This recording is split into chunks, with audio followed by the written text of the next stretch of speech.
in this because YouTube told me that they fixed details because they were having issues with live. Then you probably seen it with mine, how the thing was lagging out and it was really foggy. So apparently they fixed that stuff. So I'm gonna do a 5-minute lowdown on the Burb, just so I get I can go back and view it. Let's just put it that way. So that's the Burb. It is square body on GM 1-ton Kingpin Dana 60. It has 12-inch super lift leaves with a zero rate and 7.5-inch long, 3/4-inch thick shackles, and the spring eye hanger move forward up on the frame. So we'll go take a look at it, and I'll just make it simple.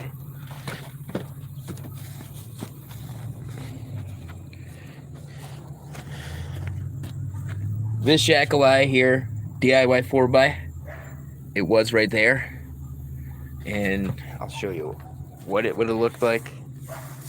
Some don't know that they should do this. We got, what the fuck stinks? The birds are dead over there. Junk. Okay, I just had it out and I chucked it over here. We can just use this. Okay. The old shackle faced like that.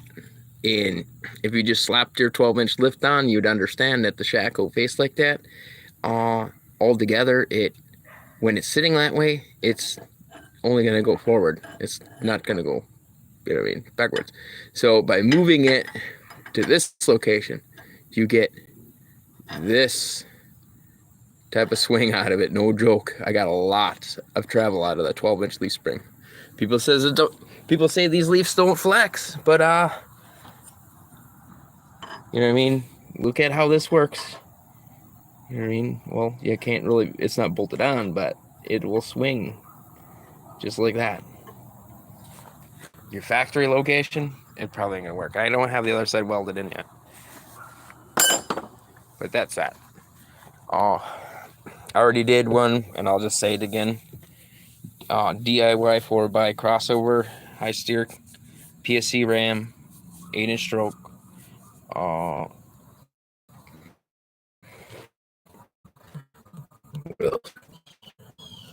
DIY 4x spring plates, off-road design zero rate, 3-degree shim under that, axles in its factory location, spring eliminator arms, bronze bushings.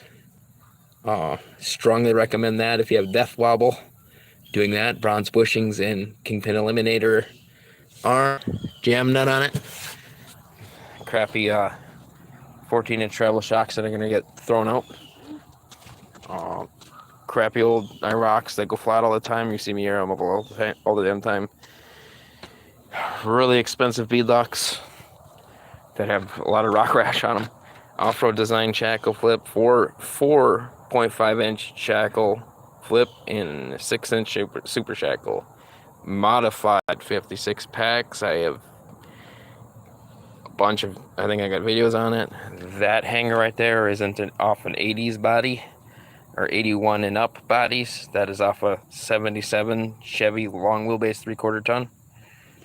14 bolt, 456 gears, mini spool, 456 open diff. It's gonna get an ARB air locker, and I got 35 spline stub shafts in the house.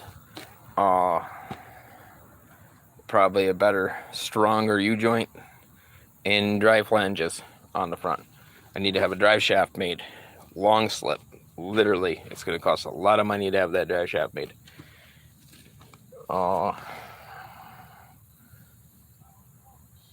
12,000 pound winch. I believe this is an old school, one of the first versions of the off-road design bumper. It came on the truck. What else? 350 mild built TBI. Completely built. Turbo 400. The only thing it needs is a reverse manual bell body.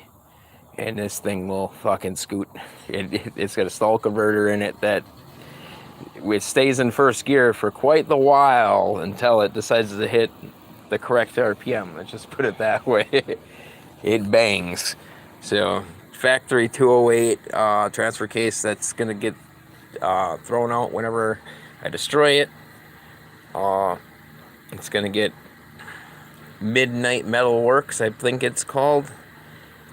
New manufactured aluminum or billet. I don't know, they're billet 205 transfer case with a gear reduction box, and not the one that Off-Road Design sells, the Eco box from I think it's Northwest Fab, I think.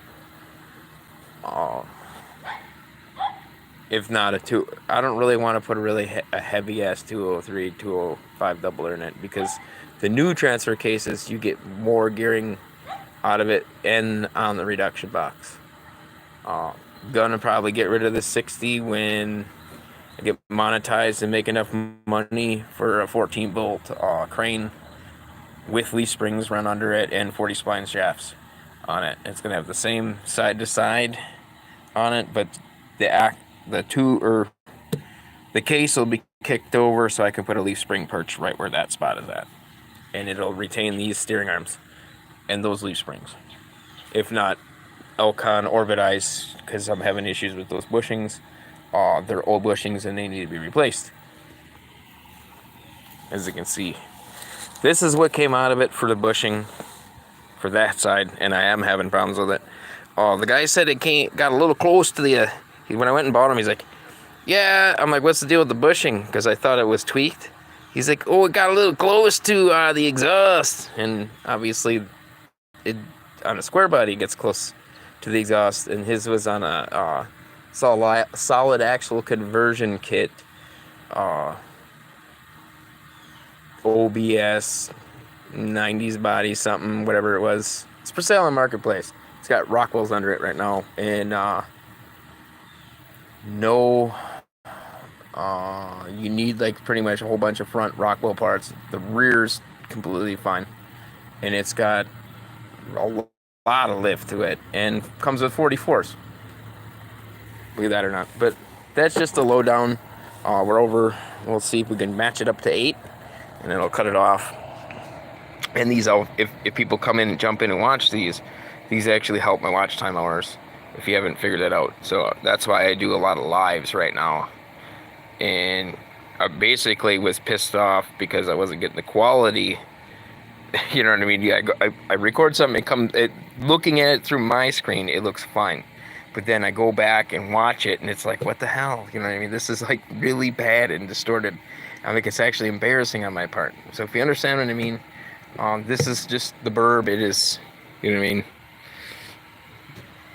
The fender is up over my head, and if I put 44s under it, these are 39s, you know what I mean, this is going to jump up about that high with 44s on, and if I run 47s, it would be out there, so you can understand how gigantic it actually is.